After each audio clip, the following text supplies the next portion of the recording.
La carretera nunca me dio miedo. Manejar fue siempre lo único que supe hacer bien y lo tomé con seriedad desde el primer día. Jamás bebí antes de subir a un autobús. Respetaba horarios, revisaba frenos, luces y presión de llantas como si fuera un ritual. En más de 2 décadas, al volante vi asaltos mal disimulados, pasajeros cargando cosas que no debía preguntar, animales cruzándose de noche y accidentes que se explicaban por exceso de velocidad o descuidos humanos. Todo tenía una causa lógica. Nada se salía de lo que la razón podía acomodar, hasta esa noche. Me llamo Jeremy y tengo 47 años. Hoy sigo despertando algunas madrugadas con la imagen de un niño que no debería existir en ninguna carretera. No es una pesadilla exagerada ni un recuerdo confuso. Es algo puntual, repetido, demasiado claro para ignorarlo. Contar esto no me resulta fácil, pero tampoco puedo seguir fingiendo que fue solo cansancio o sugestión. Durante más de 20 años trabajé como chofer intermunicipal en la línea Costa-Tierra, cubriendo rutas entre Apatzingán, Nueva Italia y los tramos más complicados de la sierra. Mi vida siempre fue sencilla y predecible. Un matrimonio estable, 2 hijos ya entrando a la adolescencia, levantarme antes del amanecer, preparar café fuerte con demasiado azúcar y comer donde se pudiera, casi siempre en fondas de carretera donde el menú no cambia y nadie hace preguntas. Michoacán nunca fue un lugar extraño para mí. Es casa. El calor espeso durante el día, la humedad que se pega a la piel, la neblina fría bajando de la sierra por las noches, puestos de control improvisados, tramos donde el radio deja de escucharse y un silencio incómodo que aparece de pronto. Con el tiempo, uno aprende que hay carreteras que no perdonan errores y que manejarlas exige respeto, no valentía. La línea Costa-Tierra es vieja, de esas que usan campesinos, comerciantes pequeños y gente que prefiere evitar autopistas grandes. No es rápida ni cómoda, pero es confiable. Siempre preferí los turnos largos y nocturnos porque eran más tranquilos, con menos tráfico y menos sorpresas. La noche, bien llevada, suele ser más honesta que el día. Entre los choferes circulaba desde hacía años un comentario recurrente sobre un tramo específico entre Nueva Italia y la sierra. Decían que ahí aparecía un niño pidiendo aventón. Las pláticas surgían en el comedor de la base, entre platos de comida recalentada y café aguado, y siempre terminaban en risas nerviosas o cambios bruscos de tema. Yo lo asociaba al cansancio, a la neblina cerrada y a la mente jugando trucos después de muchas horas despierto. Todo cambió cuando un supervisor me llamó fuera de horario para cubrir una corrida inesperada de la Costa-Tierra. El aviso fue apresurado y el horario no cuadraba, pero acepté por responsabilidad y porque el trabajo no se rechaza. Al subir al autobús, noté detalles menores que no supe explicar. Pocos pasajeros, un ambiente pesado, el radio perdiendo señal en tramos donde normalmente no fallaba. Nada grave, nada alarmante, solo raro. La carretera empezó a cerrarse con una neblina baja y constante conforme avanzaba, y el silencio se volvió demasiado uniforme. Al entrar al tramo serrano tuve una certeza difícil de explicar, una sensación seca en el pecho, como si esa corrida no fuera a seguir el patrón de todas las demás que había hecho en mi vida. Algo, sin razón clara, ya no encajaba. La carretera se fue quedando vacía conforme avanzaba, como si el resto del mundo hubiera decidido detenerse esa noche. La neblina empezó a cerrarse con más fuerza y el radio terminó reducido a un murmullo constante, sin voces claras, solo interferencia. Dentro de la cabina el aire se sentía distinto, más frío y húmedo, y tuve que subir un poco la calefacción aunque no hacía tanto frío afuera. Algo llamó mi atención por el rabillo del ojo. Fue apenas un segundo. Una forma pequeña que parecía moverse a la par del autobús, del lado derecho. No frené ni volteé de inmediato. Asumí que era un efecto de la neblina combinada con el cansancio visual de tantas horas enfocando la vista en la carretera. Me repetí que los ojos engañan cuando uno fija demasiado la mirada. Unos kilómetros después noté otra silueta, esta vez inmóvil, junto a una sola árbol a la orilla del camino. Reduje la velocidad por instinto. Iluminé con las luces altas y no distinguí a nadie. El reflejo se deshizo de golpe y seguí avanzando, convencido de que había sido una sombra mal formada por la luz y el vapor suspendido en el aire. Fue entonces cuando el autobús empezó a comportarse de forma extraña. La puerta trasera se destrabó en plena marcha, encendiendo la alarma. Me orillé de inmediato. Bajé con la linterna y la aseguré de forma manual. Revisé el mecanismo y no encontré nada fuera de lugar. El vehículo era viejo, sí, pero esas fallas no eran raras y nunca me alarmaron. Al retomar el camino, la campanilla interior sonó sin motivo. Algunos pasajeros se despertaron sobresaltados y comenzaron a moverse incómodos en sus asientos. Nadie estaba de pie ni había pedido parada. Antes de que pudiera tranquilizarlos, un olor fuerte a tierra mojada se metió al autobús, denso y pesado, como después de una lluvia que no había ocurrido. El ambiente dentro del vehículo cambió. Los pasajeros murmuraban entre ellos, volteaban hacia el pasillo y estiraban el cuello como buscando algo. Noté miradas fijas en un punto bajo, entre los asientos, y comentarios sueltos que mencionaban a alguien pequeño caminando por el corredor. Eso me puso en alerta, porque yo sabía con certeza que no había subido ningún niño en esa corrida. Intenté mantener la calma y concentrarme en manejar. Me repetía que todo podía explicarse por fallas eléctricas, sugestión colectiva y el cansancio acumulado. Aún así, un miedo sordo empezó a instalarse en el pecho, no lo suficiente para paralizarme, pero sí para hacerme sentir acompañado de una presencia demasiado cercana. En un reflejo automático, miré hacia el lado derecho de la cabina y distinguí algo que no debía estar ahí. No logré identificarlo por completo, pero fue suficiente para que dejara de pensar solo en cables sueltos o sensores defectuosos. En ese momento entendí que la explicación mecánica ya no alcanzaba para todo lo que estaba ocurriendo.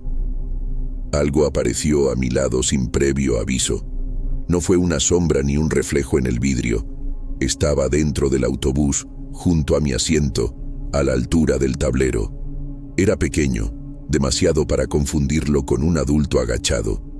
El impacto fue físico, una sacudida que me recorrió los brazos y casi me hace soltar el volante. Logré mantener el autobús en la carretera por puro reflejo, apretando los dientes y respirando hondo para no perder el control.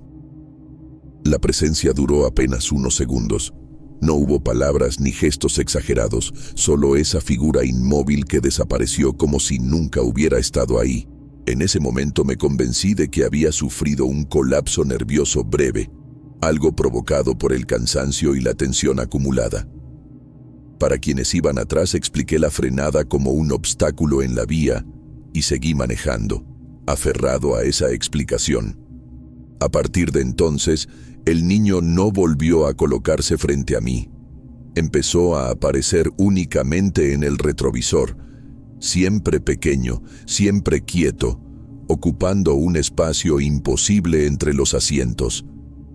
Nunca miraba directo, su atención estaba puesta en otra parte, y con un gesto lento señalaba algo fuera de mi campo de visión. Por más que intenté ignorarlo, mis ojos regresaban una y otra vez al espejo. Las imágenes comenzaron a llegar sin orden ni aviso. Destellos de luces rotas, metal doblado, el ruido seco de algo golpeando el pavimento. Había gritos, pero no claros, como si vinieran amortiguados por capas de tierra y tiempo. Una curva de la carretera se repetía entre esas escenas, reconocible por la inclinación y los árboles cercanos. Nada de eso me pertenecía. Eran recuerdos ajenos, impuestos a la fuerza. Mientras todo eso ocurría, los pasajeros seguían inquietos, pero sus miradas no coincidían con las mías. Comentaban el mal funcionamiento del autobús, el frío extraño, el olor persistente. Nadie reaccionaba a lo que yo veía en el retrovisor. Entendí entonces que aquello no era compartido, que la experiencia estaba dirigida solo a mí. Esa certeza me dejó aislado dentro de mi propio vehículo. No podía pedir ayuda ni confirmar nada con nadie sin parecer fuera de control.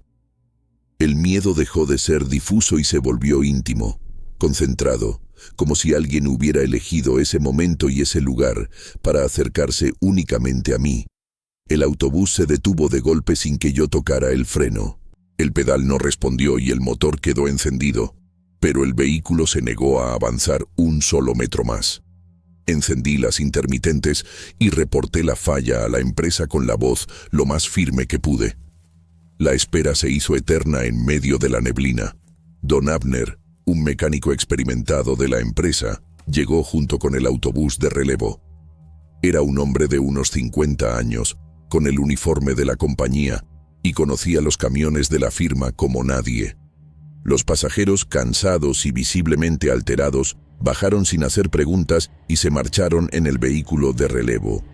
2 horas después, el mecánico logró que el autobús reaccionara y subimos para llevarlo de regreso a la base. Quedamos solos en la carretera. Con la salida de los pasajeros, el silencio se volvió absoluto, demasiado limpio. En ese vacío, el niño apareció otra vez, más cerca que antes, como si la distancia ya no fuera necesaria. El cansancio ya no era solo físico. Había una presión constante en la cabeza y una sensación de vacío que no se quitaba ni respirando hondo. Algo dentro de mí insistía en que no debía seguir manejando, pero la costumbre y la responsabilidad pesaron más. Abner, el mecánico, subió conmigo para llevar el autobús a la cochera y se notaba inquieto. Miraba la carretera con atención excesiva y evitaba comentar demasiado, como si ese tramo de noche le provocara un respeto que no quería explicar. La ruta de regreso se volvió pesada y fragmentada.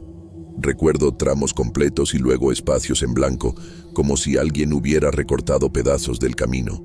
Los párpados me pesaban más de lo normal y el cuerpo se sentía denso, difícil de mover.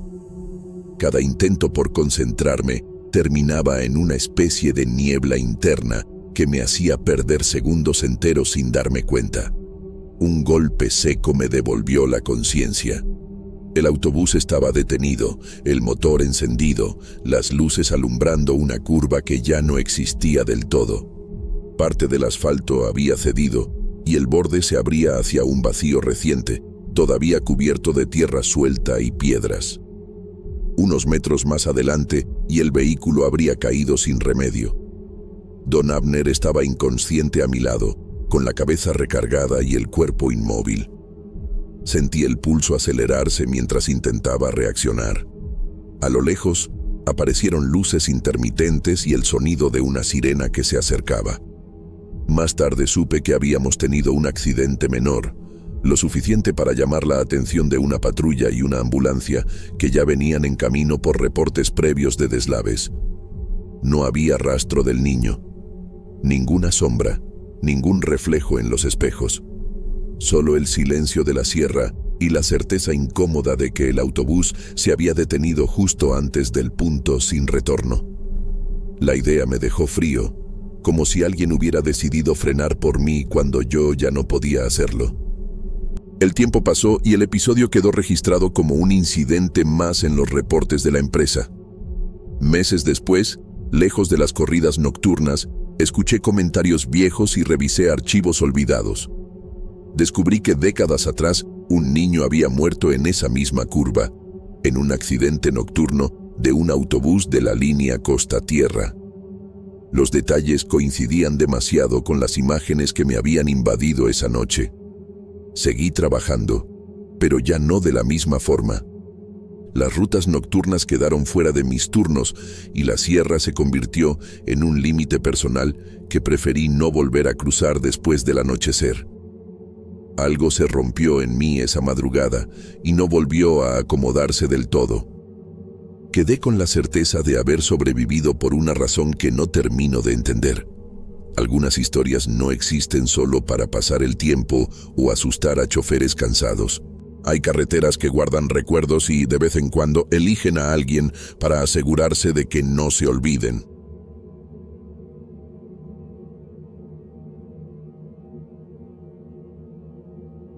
Mi nombre es Lluvia.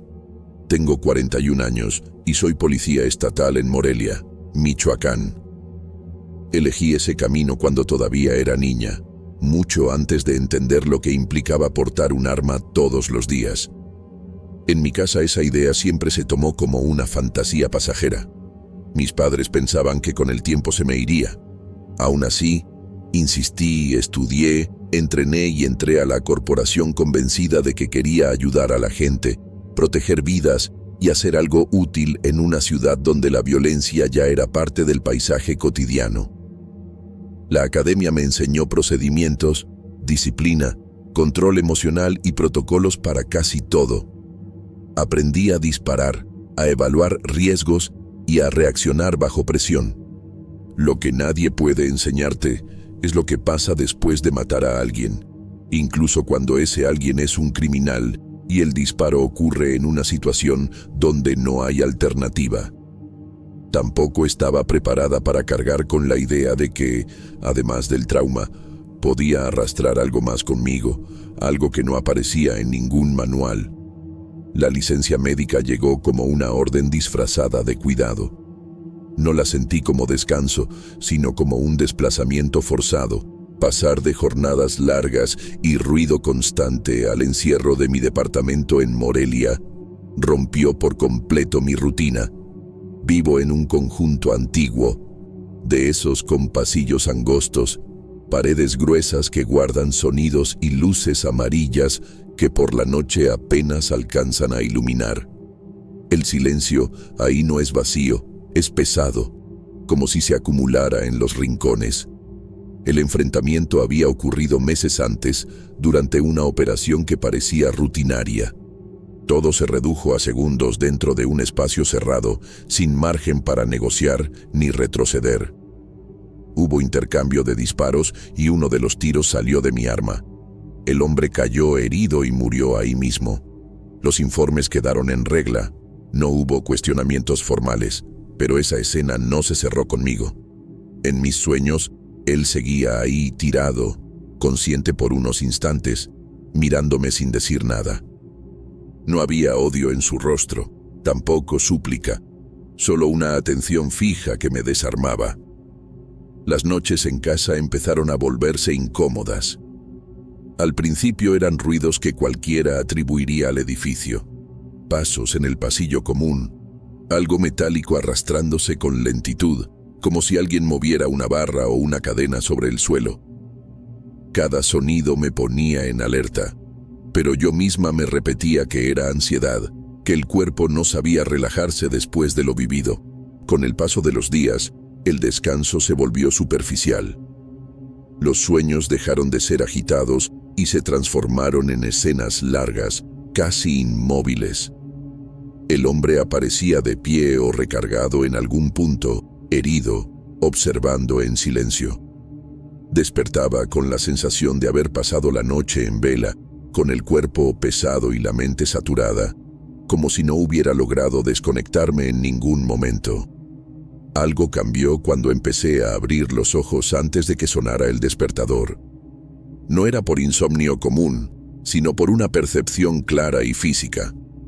Cada vez que despertaba, sentía una respiración detrás de mí, cercana, lenta, aunque sabía que estaba sola en el cuarto.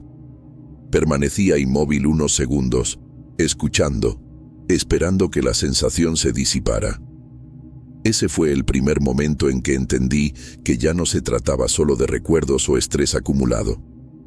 Había algo en ese silencio que no encajaba con una reacción normal del trauma. El departamento seguía igual. La ciudad despertaba como siempre, pero dentro de mí empezó a crecer la certeza incómoda de que aquel disparo no se había quedado atrás, y que el silencio posterior estaba lejos de ser un final. Con el paso de las semanas, El departamento empezó a comportarse de maneras que ya no podía justificar con cansancio o sugestión. La comida se echaba a perder con rapidez absurda. Verduras compradas el día anterior amanecían blandas. La carne tomaba un olor agrio aún guardada en el refrigerador. Revisé temperaturas, limpié a fondo, tiré cosas sin razón clara, tratando de convencerme de que el problema era técnico y no otra cosa. El baño fue el primer lugar donde apareció un olor distinto, metálico, pesado, parecido al de la sangre seca. No había fugas, ni manchas, ni nada visible que lo explicara. Limpié con cloro, cambié jabones, dejé la ventana abierta durante horas. El olor se iba por momentos, pero siempre regresaba, sobre todo por la noche, como si el espacio mismo lo retuviera. Los espejos comenzaron a incomodarme sin que pudiera señalar un motivo preciso.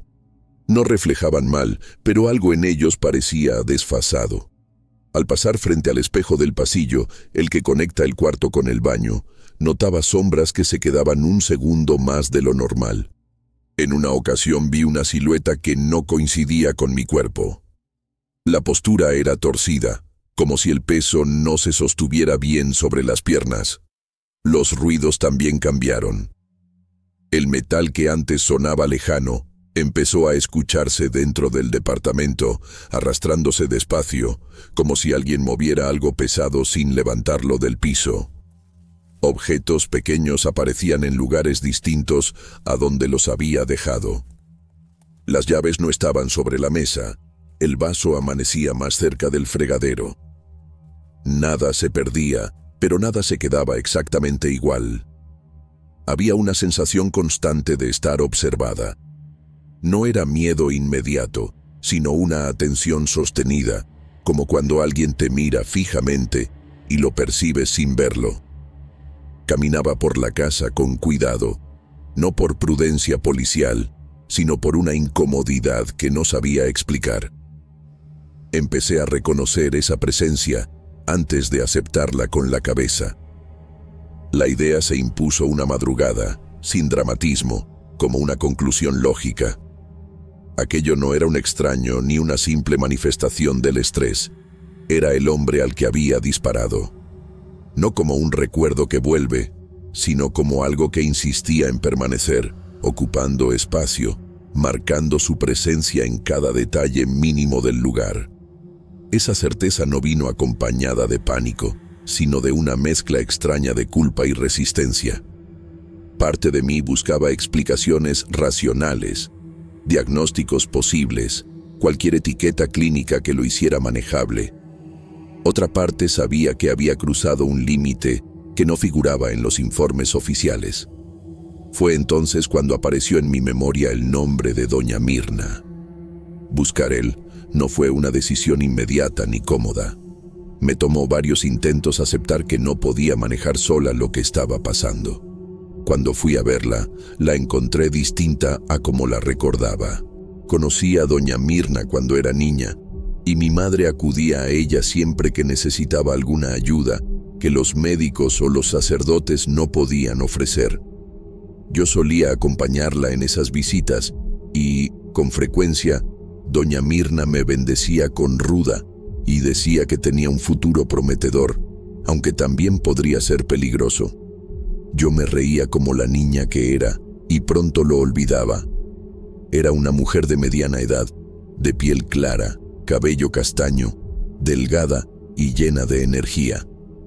Al verla ahora, ya en mi edad adulta, encontré a una mujer con el cabello blanco como la nieve, corto, el cuerpo encorvado, pero con una presencia firme.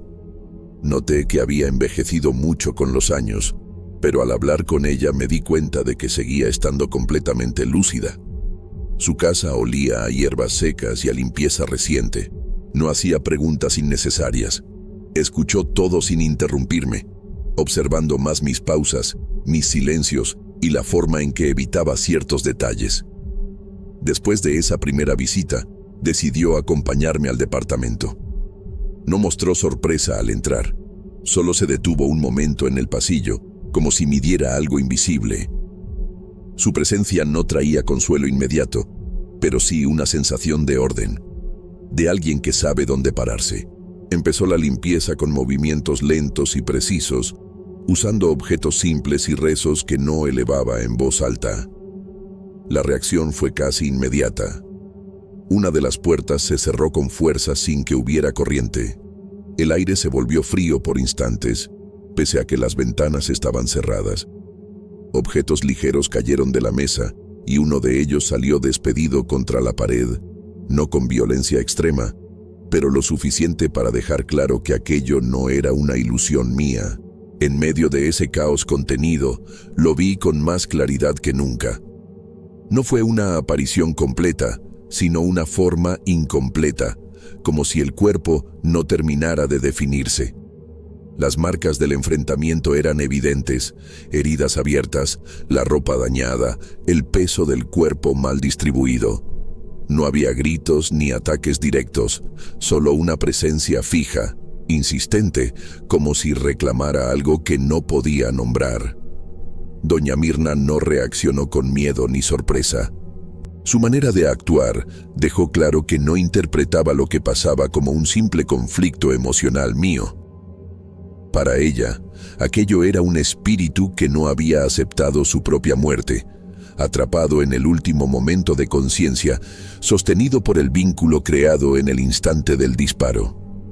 A partir de ahí, las visitas se volvieron frecuentes. Colocó protecciones en distintos puntos de la casa, objetos sencillos que parecían fuera de lugar pero que ella acomodaba con intención clara.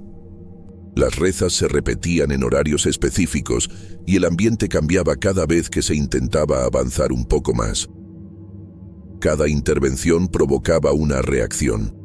El silencio se rompía, el aire se movía, algo caía o se desplazaba. No era un ataque frontal, sino una resistencia constante, como si la presencia se negara a soltar el espacio que había ocupado. Con el paso de ese proceso, empecé a sentir un cansancio profundo, distinto al físico. Había momentos en los que no sabía si estaba en mi sala o en aquel espacio cerrado donde ocurrió el enfrentamiento. Vivía entre dos tiempos superpuestos: el presente que intentaba sostener y el instante del disparo que parecía no haber terminado para ninguno de los dos. Esa noche, todo ocurrió de manera repentina y sin aviso. El cuerpo reaccionó antes que la mente, como si hubiera regresado a un punto exacto del pasado. Sentí el peso del arma en la mano, el olor cerrado del lugar donde ocurrió el enfrentamiento y la tensión en los músculos, esa rigidez que antecede al disparo. El departamento seguía siendo el mismo, pero la escena se superpuso con una claridad que no dejaba espacio para la duda. El hombre apareció con mayor definición, atrapado en ese instante preciso. Su cuerpo conservaba las marcas del impacto, la postura inestable, el esfuerzo por mantenerse en pie cuando ya no podía. No hubo violencia directa ni intento de acercamiento, solo la repetición silenciosa de aquel momento que parecía no haber terminado para él. La presencia se sentía densa, concentrada, como si todo girara alrededor de ese punto. Doña Mirna permaneció firme durante ese episodio.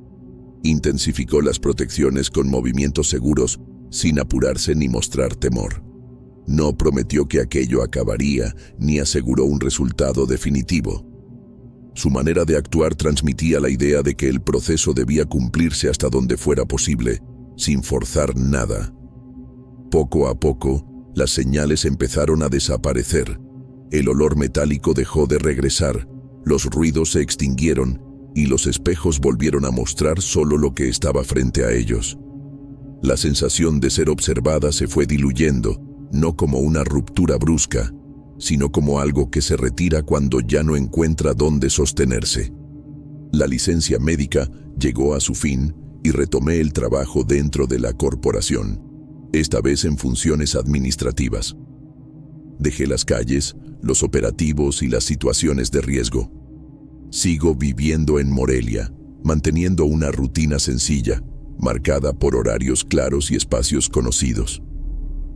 No volví a ver la silueta ni a escuchar los pasos o el metal arrastrándose.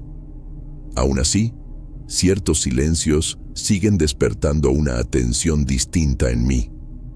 No es miedo, sino la conciencia de que hay momentos que no se cierran cuando el disparo termina y que algunas muertes tardan más en aceptar que ya ocurrieron.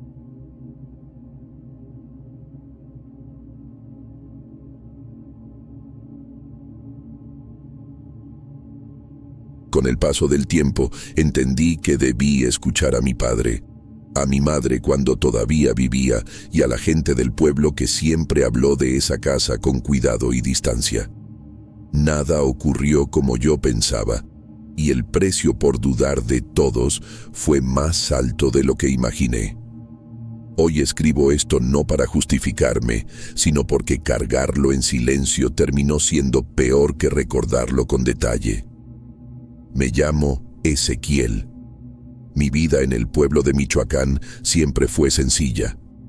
El trabajo empezó temprano, aprendiendo el oficio de albañil al lado de mi padre, don Gael Lorenzo, un hombre callado, respetado por su manera de trabajar y por cumplir siempre su palabra. Las mañanas comenzaban antes de que saliera el sol, con café fuerte hirviendo en la cocina y tortillas recién hechas. El olor a cal y cemento se quedaba pegado en la piel todo el día, mezclado con el sudor del calor pesado de Michoacán. Las tardes eran lentas, casi inmóviles, y el silencio solo se rompía por los gallos, los perros sueltos o el viento entre los árboles. En el pueblo todos conocían aquella casa, incluso quienes fingían no pensar en ella. Estaba un poco apartada del centro, en una calle que casi nadie usaba, rodeada por muros bajos y maleza crecida sin cuidado. Se decía que llevaba décadas vacía. La historia que corría era siempre la misma. El último hombre que vivió ahí había sido violento, metido en cosas oscuras, y en una pelea había matado a uno de sus propios hijos. Tras su muerte, nadie volvió a habitarla. Ni siquiera los herederos lograron quedarse. Con los años, la gente dejó de hablar del tema en voz alta, pero el rechazo se notaba en la forma en que desviaban la mirada o apuraban el paso al cruzar esa calle. Resultaba extraño que la casa siguiera intacta. En un pueblo donde cualquier construcción abandonada suele ser ocupada o desmantelada, ese lugar permanecía cerrado, sin grafitis, sin saqueos, sin señales de vida. Nadie dormía cerca. Nadie se acercaba de noche. Aquella ausencia constante terminó siendo parte del paisaje, algo que se aceptaba sin preguntas. Todo cambió el día que me enteré de que la casa estaba en venta por un precio casi simbólico. En ese momento solo vi una oportunidad. El terreno era amplio, la estructura antigua pero firme, hecha con piedra gruesa y vigas de madera pesada, como ya no se construye. Pensé que con trabajo y paciencia podía levantar ahí mi propio espacio. Decidí usar la parte de la herencia que mi madre había dejado para comprarla, con la idea de reformarla yo mismo y vivir solo por primera vez. Mi padre intentó hacerme cambiar de idea. No era hombre de largos discursos, pero su preocupación era evidente. Insistió en que esa casa nunca había traído nada bueno, que los viejos del pueblo siempre la evitaron y que perder el dinero sería lo menos grave. Según él, el verdadero riesgo era otro, algo que no supo o no quiso explicar del todo. Yo lo tomé como miedo heredado, supersticiones antiguas que ya no tenían lugar en la vida práctica que llevaba. Me sentía seguro de mí mismo. Había trabajado en casas derruidas, en construcciones abandonadas, en lugares donde otros no querían entrar. Pensé que el temor colectivo era exageración de pueblo chico. La compra se hizo rápido, sin complicaciones, sin competencia. Nadie más mostró interés. Hoy entiendo que esa facilidad era una señal evidente, pero en ese momento solo la interpreté como suerte. El primer día que entré solo a la casa, ya como dueño, algo me incomodó de inmediato. El silencio era distinto, más pesado, como si el sonido no quisiera avanzar. El interior estaba frío de una manera que no cuadraba con el calor de afuera. Aún así, me convencí de que eran nervios, sugestión, el peso de tantas historias escuchadas desde niño.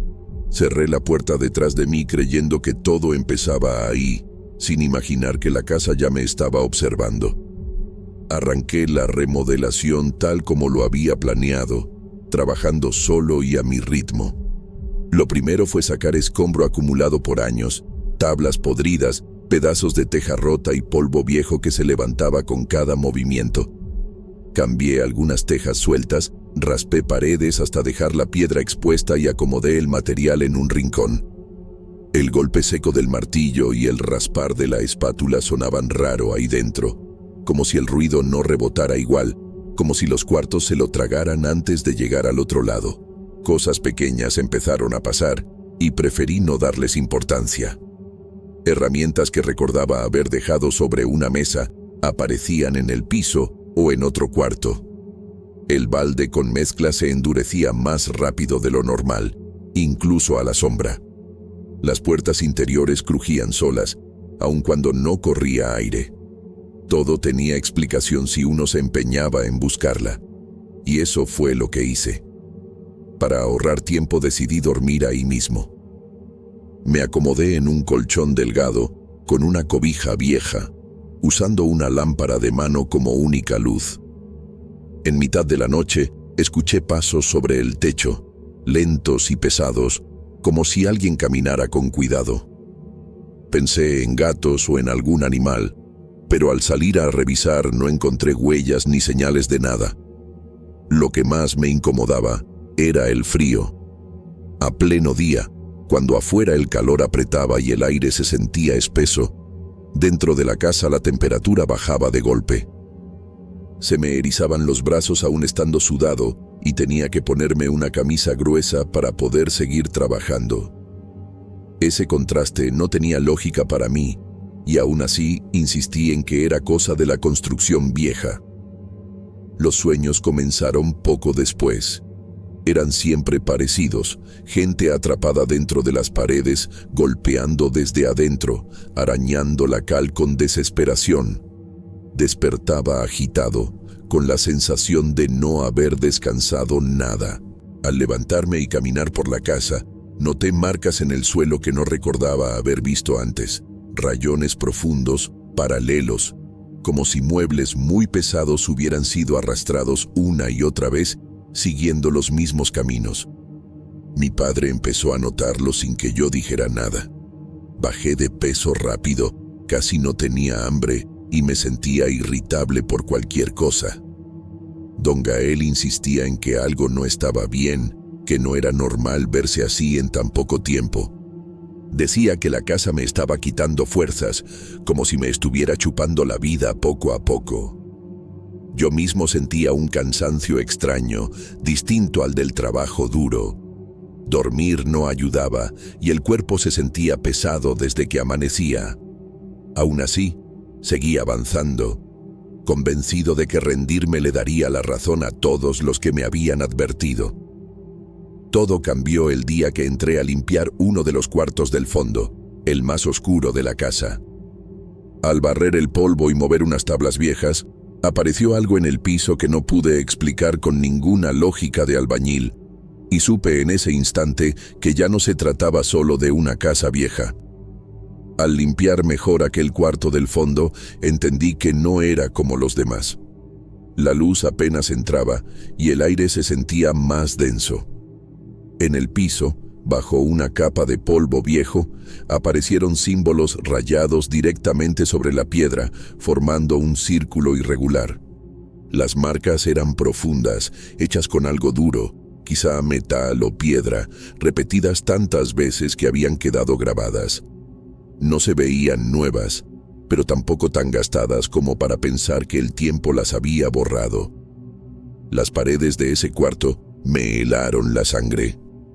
A baja altura, cerca del suelo, había arañazos largos y desordenados, como hechos por uñas humanas. No eran uno o dos, sino muchos, superpuestos, con la desesperación marcada en cada línea. Pasé la mano por encima y sentí la superficie áspera, lastimada. Nada en mi experiencia explicaba por qué alguien haría algo así, ni por qué seguiría ahí después de tantos años. Ahí apareció el olor. No venía de ningún rincón específico ni de algo visible. Era un tufo apodrido, pesado, que se metía en la garganta y obligaba a respirar por la boca.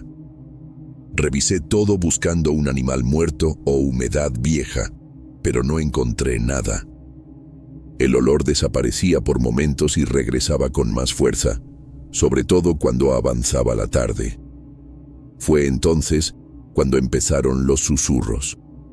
Al principio pensé que era el viento colándose por las rendijas o el crujir normal de la casa. Luego me di cuenta de que distinguía mi nombre, dicho en voz baja, mezclado con los ruidos del lugar. Cada vez que volteaba no había nadie. La sensación de estar observado se volvió constante, incluso cuando estaba completamente solo. Mi cuerpo comenzó a fallar. Dejé de tener hambre y la comida me provocaba náuseas. Los brazos se sentían débiles, como si hubiera trabajado el doble sin darme cuenta. Para un albañil, perder fuerza es perder seguridad, y aún así me encontraba sentado largos ratos, mirando las paredes sin pensar en nada concreto. La reforma se fue quedando atrás. Lo que al principio avanzaba rápido, se volvió lento, casi detenido. Pasaba más tiempo descansando que trabajando, aunque el cansancio no se iba. Había momentos en que el silencio de la casa pesaba tanto que prefería no moverme, como si hacerlo fuera a llamar algo. Mi padre dejó de entrar. Don Gael se quedaba afuera, en la calle, y evitaba hablar del tema. Noté que incluso mencionarlo le causaba incomodidad, como si decir demasiado pudiera empeorar las cosas.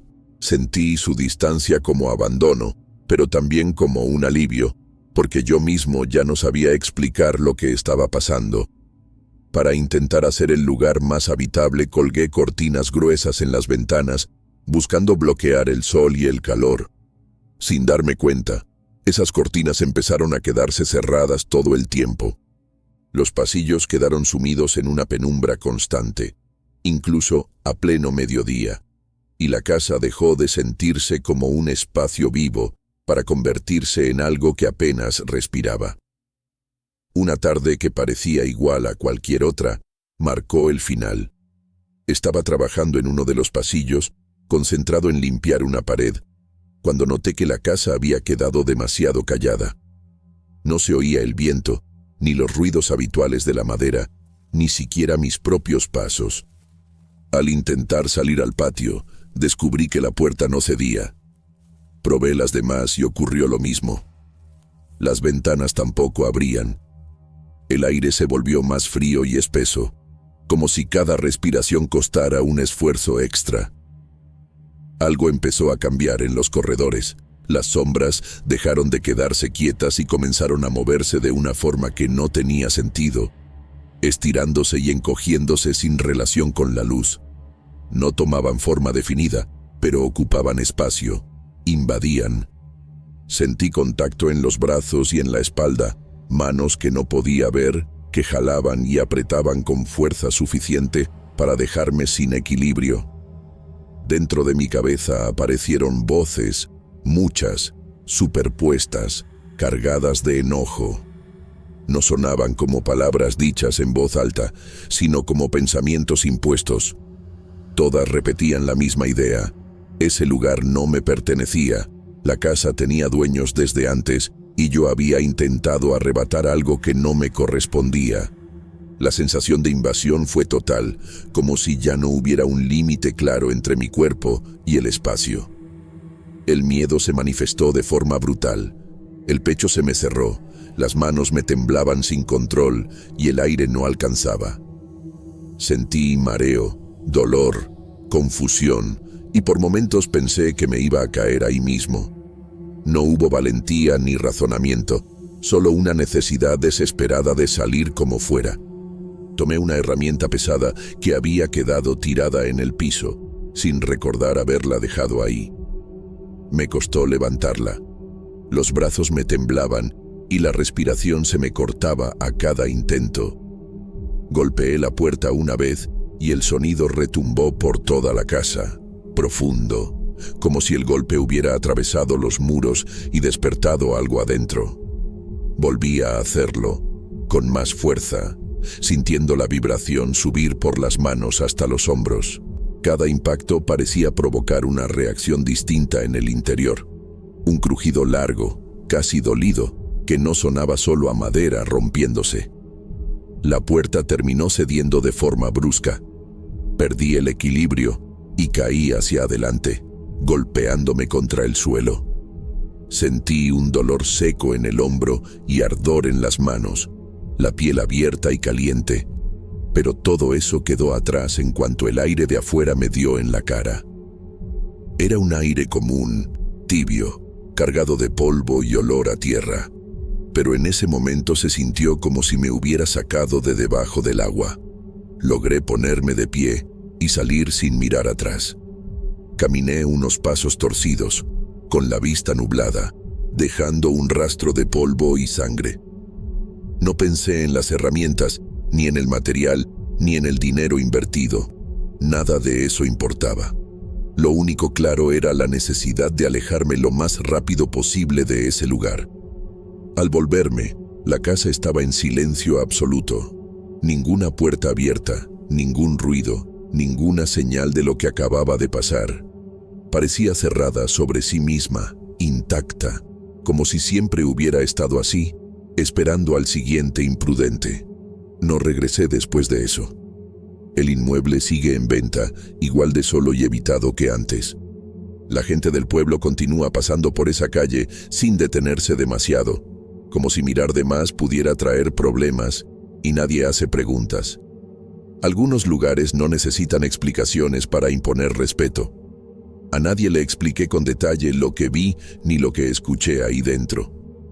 Paso lejos de esa calle incluso de día y cargo con la certeza de que algunas casas no están vacías, solo esperan a que alguien cometa el error de creer que puede habitarlas.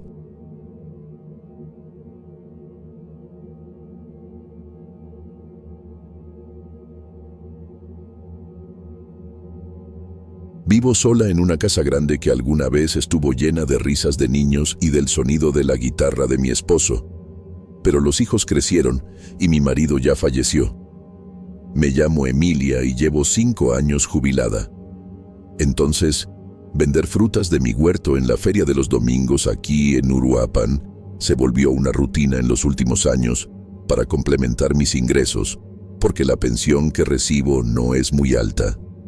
No tengo un huerto grande, pero el espacio está bien aprovechado, con árboles de mango, aguacate, naranja, mandarina y otras frutas de la región. Levantarme antes de que amaneciera siempre fue parte de mi vida.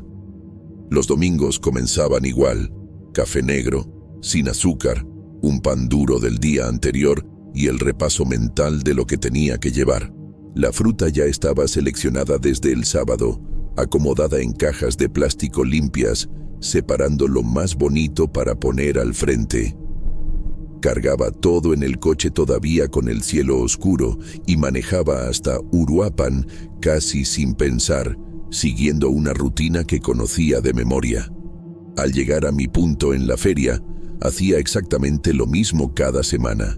Extendía la lona, colocaba la mesa, limpiaba la superficie con un trapo húmedo y acomodaba las frutas por color y tamaño. Primero las manzanas, luego las papayas, los mangos y al final los plátanos, siempre igual.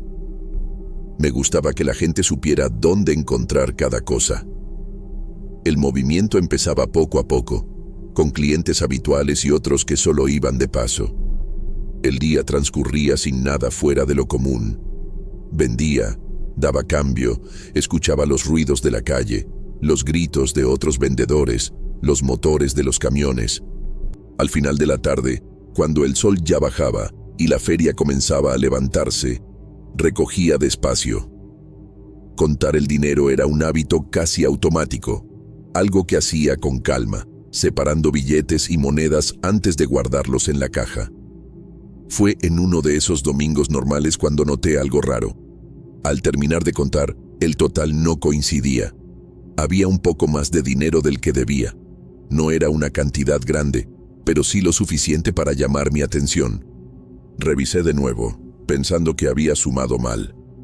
El resultado fue el mismo. Los billetes que sobraban no se veían nuevos. Eran antiguos, gastados, algunos con las esquinas suaves, como si hubieran pasado por muchas manos. 2 de ellos estaban ligeramente húmedos, no mojados, solo fríos al tacto, como sacados de un lugar cerrado.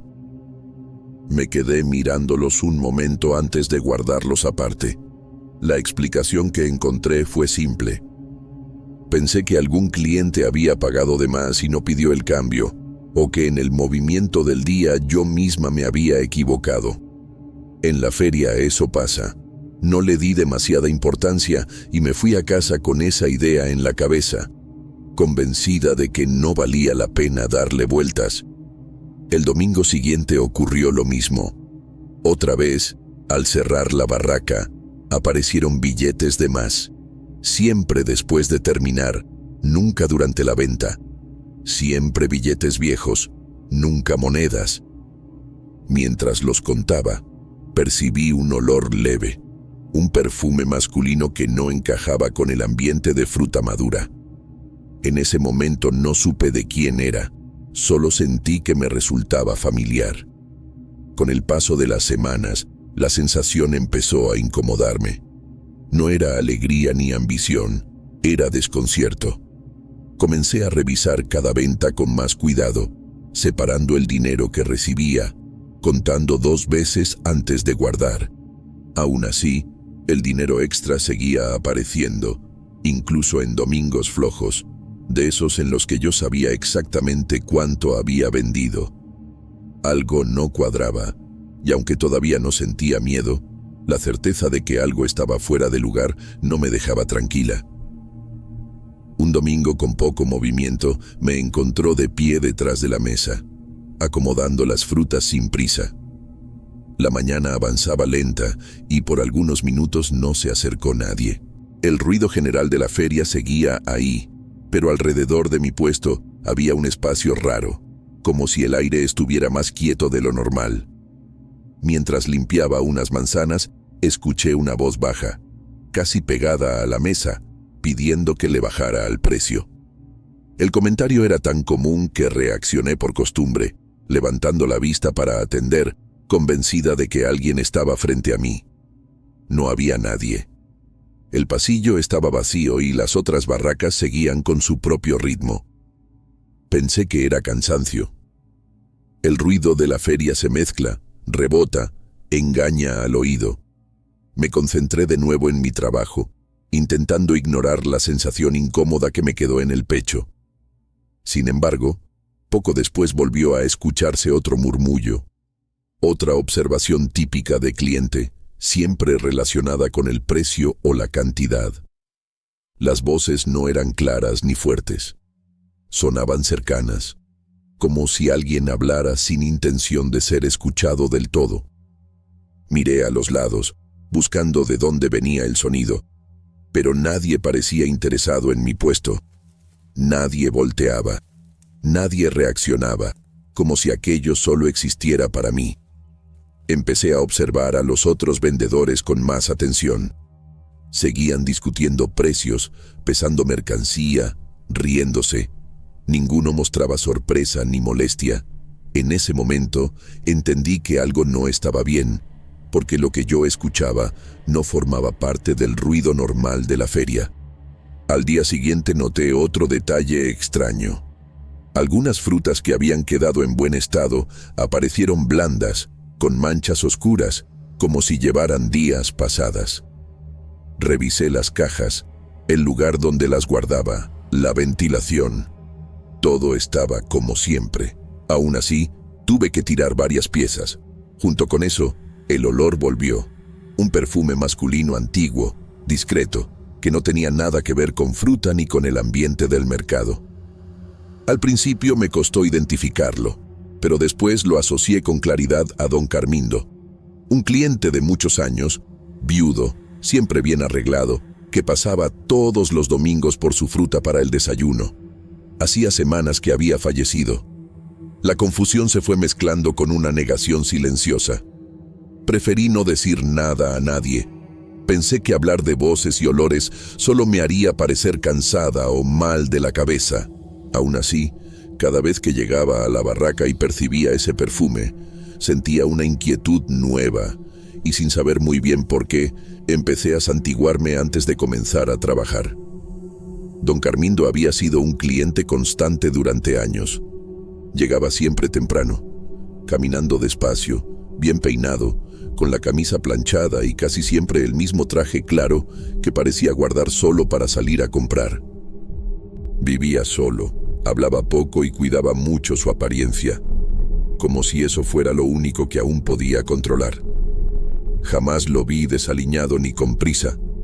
El olor a su perfume empezó a sentirse incluso antes de montar la barraca. Algunas mañanas frías, al abrir el coche y sacar las cajas de fruta, el aroma aparecía de golpe, envolviendo el aire por unos segundos. Miraba alrededor buscando a alguien conocido, convencida de que debía haber otra explicación, pero no veía a nadie cerca. Las voces cambiaron con el tiempo. Dejaron de sonar lejanas y comenzaron a sentirse más cercanas, como si alguien estuviera parado justo del otro lado de la mesa, respirando despacio. No eran palabras claras, solo comentarios bajos, imposibles de ubicar.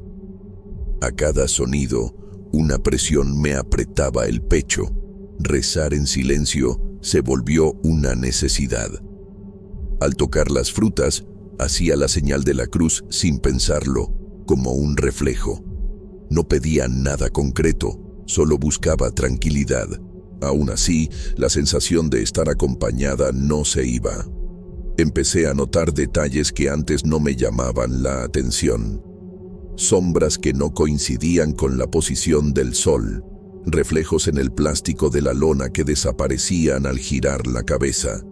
Una certeza constante de que alguien me observaba cuando estaba sola en la barraca. Un domingo con mucha gente marcó un límite. El pasillo estaba lleno. Los clientes se amontonaban y aún así sentí con claridad que alguien estaba frente a mí.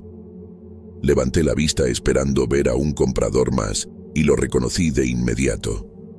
Ahí estaba don Carmindo, con el mismo traje blanco que usaba cuando estaba vivo. Su rostro se veía tranquilo, sin gesto alguno, como si solo estuviera esperando su turno. Lo más inquietante no fue verlo, sino notar que nadie más parecía darse cuenta de su presencia. Una persona pasó por el pasillo y atravesó el espacio donde él estaba, sin detenerse, sin reaccionar, como si no hubiera nada ahí. Don Carmindo se acercó despacio a la barraca, sin decir una palabra, y desapareció a unos metros. El miedo me dejó paralizada. No sentí agresión, pero sí una amenaza silenciosa que me acompañó todo el resto del día y que ya no me permitió dormir tranquila. Dormir se volvió difícil después de aquel domingo. El cuerpo reaccionaba antes que la cabeza. Manos sudorosas, sobresaltos pequeños, una ansiedad que aparecía incluso al preparar las cajas de fruta. Trabajar sola dejó de ser algo natural, y cualquier silencio me ponía alerta, como si el aire pudiera cambiar de un momento a otro. Tomé la decisión sin explicarla a nadie. Cambiar de punto en la feria parecía una solución práctica, sencilla, casi administrativa. Avisé lo necesario, moví mis cosas y acepté un lugar algunas calles más adelante, menos concurrido, lejos de la esquina de siempre. El sitio era más apagado, sin tanta costumbre ni clientes fijos, pero eso no me importó. El primer domingo en el nuevo lugar transcurrió con una calma distinta. Vendí poco, acomodé la fruta con el mismo cuidado de siempre y cerré temprano. Al contar el dinero, el total coincidió exactamente con lo vendido. Ningún billete viejo, ninguna humedad extra, nada fuera de lugar. Las semanas confirmaron esa normalidad. No volvieron las voces, ni siquiera en los momentos de soledad. El ruido de la feria volvió a ser solo eso. Ruido. Las frutas duraban lo que debían durar. Maduraban de forma pareja, sin sorpresas desagradables al día siguiente. El perfume tampoco regresó. El aire olía a lo de siempre: polvo, fruta madura, comida caliente de los puestos cercanos. Esa ausencia me trajo un alivio inmediato, aunque también una pregunta que preferí no formular en voz alta. Santiguarme siguió siendo un hábito al comenzar la jornada. Lo hacía de manera automática, casi sin pensar, como una forma de marcar el inicio del trabajo. Con el paso de las semanas, ese gesto fue perdiendo urgencia, aunque no desapareció del todo. Evité pasar por la esquina antigua, incluso fuera de los domingos. Si tenía que cruzar esa zona, buscaba otra calle. No sentía curiosidad, solo una necesidad clara de mantener distancia. Tampoco busqué explicaciones en la iglesia, ni hablé con autoridades o conocidos. Guardar silencio fue más fácil. La feria sigue siendo parte de mi vida y continúo vendiendo fruta cada domingo. Algo ocurrió en aquel punto, eso lo tengo claro, pero no intento entenderlo más de lo necesario. Lo único seguro es que jamás volví a colocar mi barraca en ese lugar.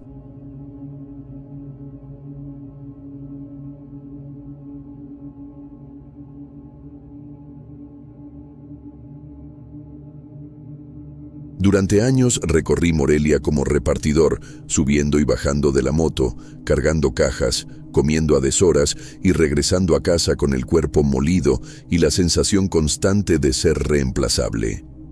Mi nombre es Iago Cristian. El trabajo alcanzaba para vivir, pero no para sentir que avanzaba.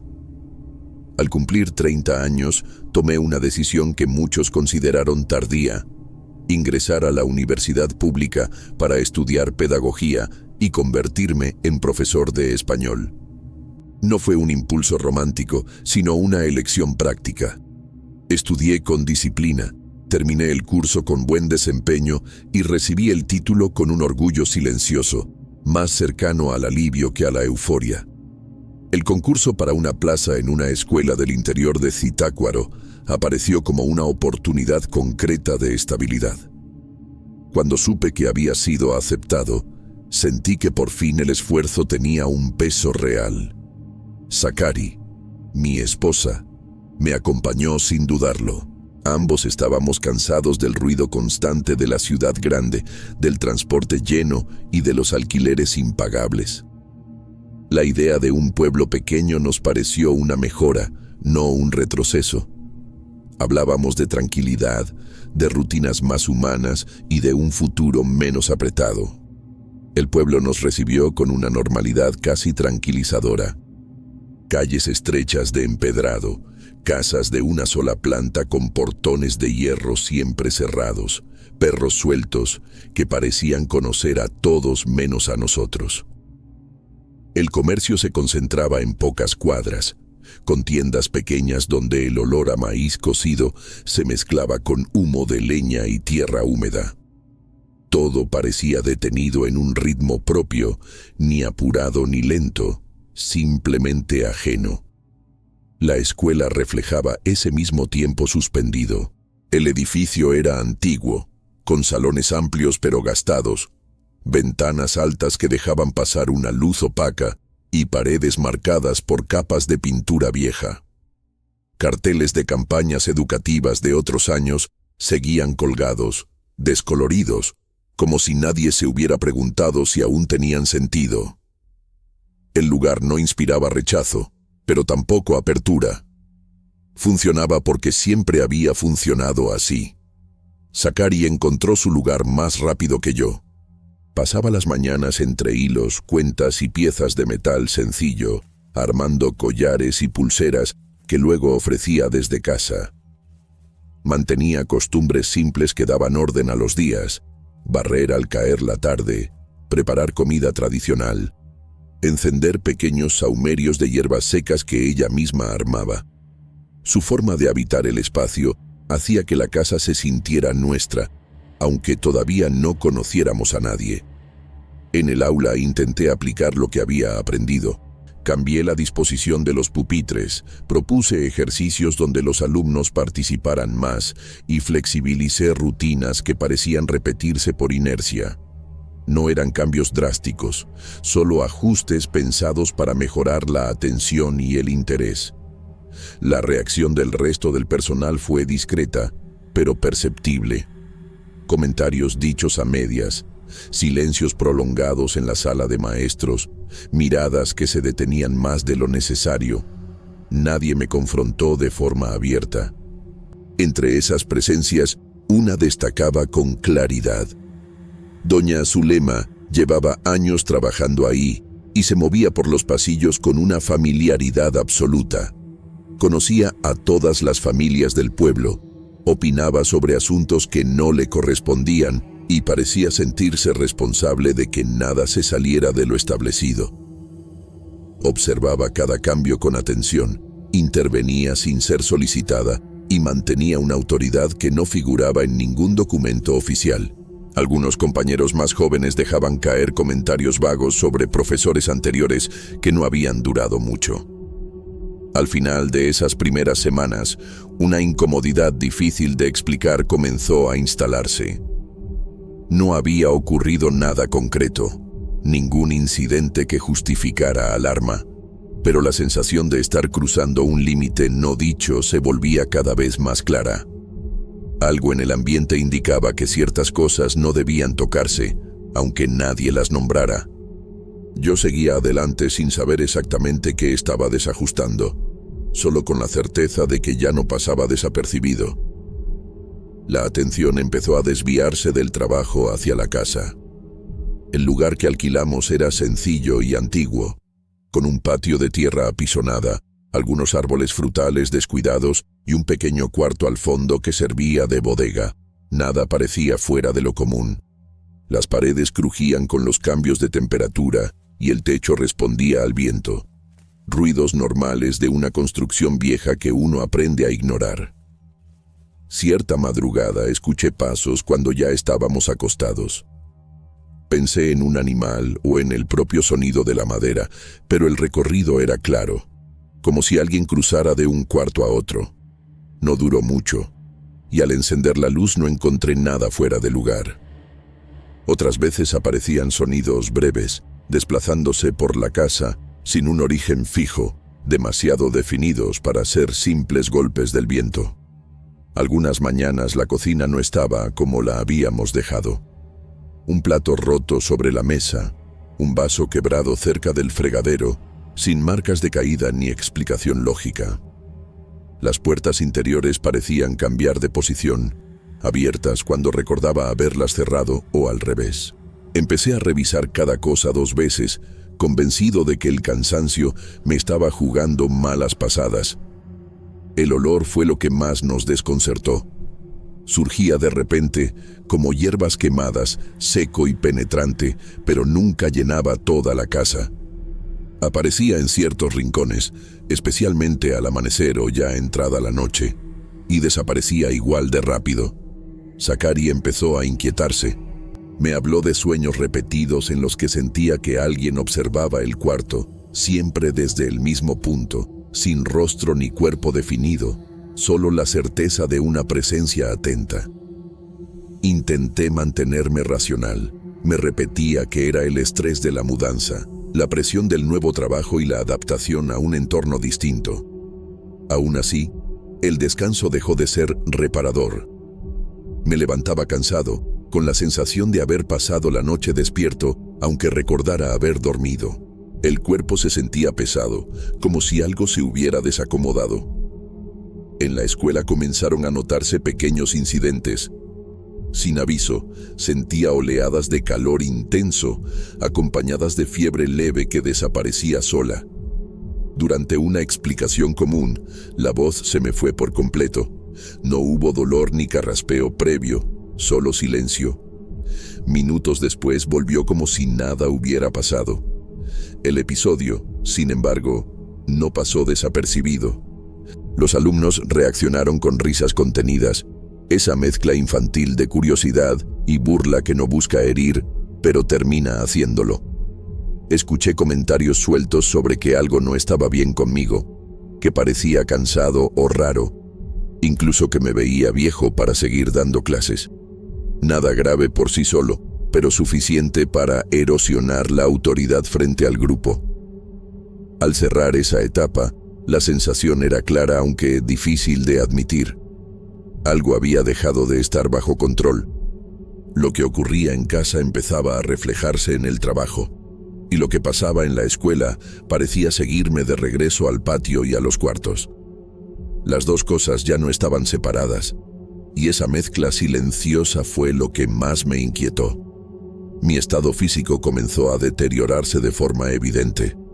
La fiebre aparecía con más frecuencia, acompañada de escalofríos y una dificultad creciente para concentrarme incluso en tareas simples. Por las noches, la sensación de estar siendo observado se volvía casi constante. Comenté con Zakari que percibía algo en el mismo rincón del cuarto, siempre en ese punto exacto, una presencia que no se movía ni cambiaba de forma, pero que imponía un peso incómodo, como si ocupara espacio sin necesitar cuerpo. El patio dejó de ser un lugar neutro. Una mañana encontré marcas extrañas cerca de la puerta trasera y bajo una de las ventanas. Eran símbolos trazados con sal y un polvo oscuro que no supe identificar. Los dibujos eran sencillos, casi geométricos, pero claramente intencionales.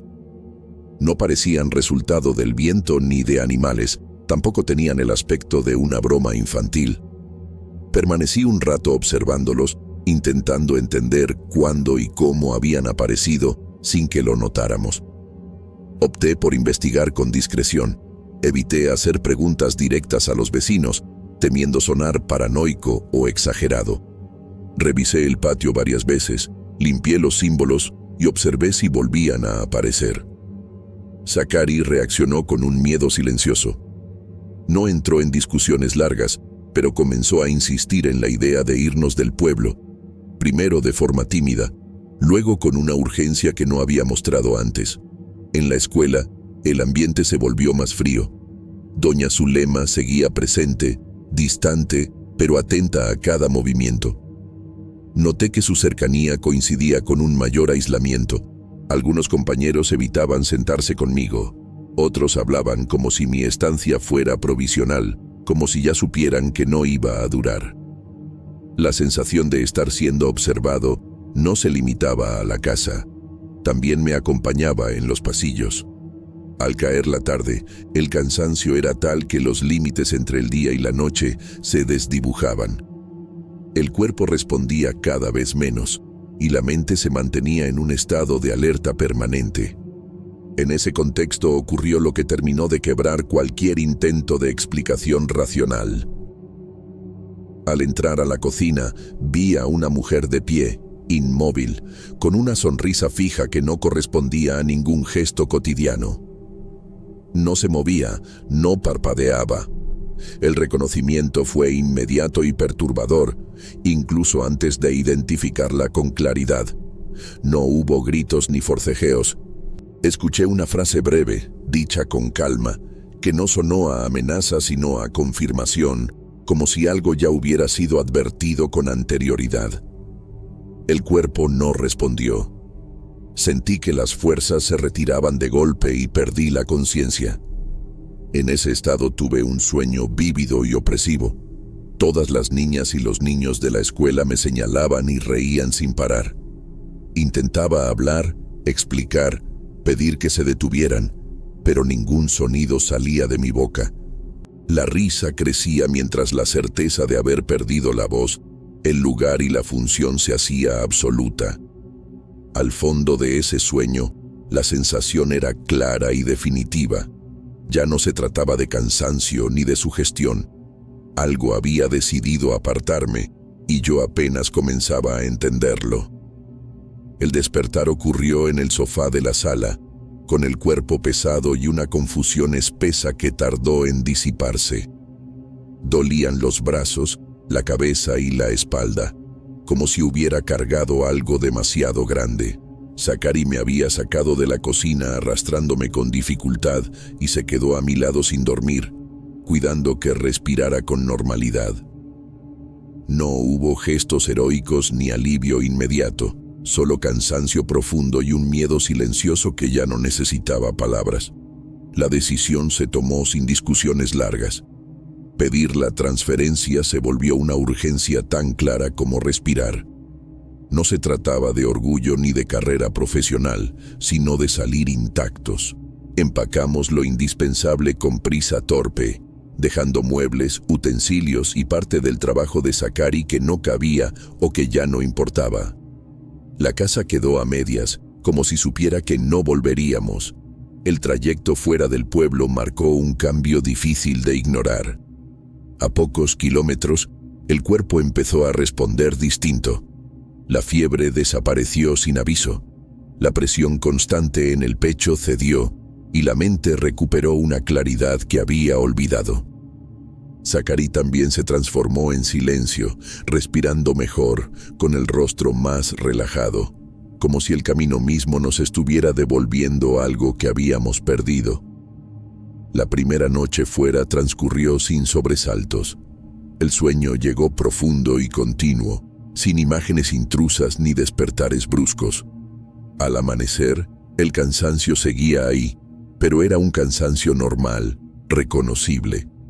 Por primera vez en semanas, el descanso se sintió real. Al gestionar la transferencia, confirmé lo que ya intuía. Doña Zulema continuaba trabajando en la escuela, cumpliendo su rutina sin alteraciones. No hubo consecuencias visibles, explicaciones oficiales ni comentarios fuera de lugar. Nadie parecía sorprendido por mi salida. El pueblo seguía funcionando con la misma regularidad, como si nada hubiera ocurrido. La distancia permitió observar todo con mayor frialdad. No encontré rastros físicos de lo que vivimos, ni pruebas que pudiera mostrar. Tampoco sentí la necesidad de buscarlas. Bastaba con recordar cómo el malestar se había quedado atrás junto con las calles empedradas y las paredes viejas. Pensar en aquel lugar todavía provoca una incomodidad difícil de definir. No intento nombrar lo ocurrido ni darle una forma concreta. Algunas experiencias no se prestan a explicaciones limpias, y forzarlas solo las vuelve menos honestas. En ciertos sitios el equilibrio depende de no mover demasiado las cosas. Existen formas discretas y efectivas de apartar a quien altera ese orden. La profesora no gustó de mí, y eso, en ese pueblo, fue suficiente.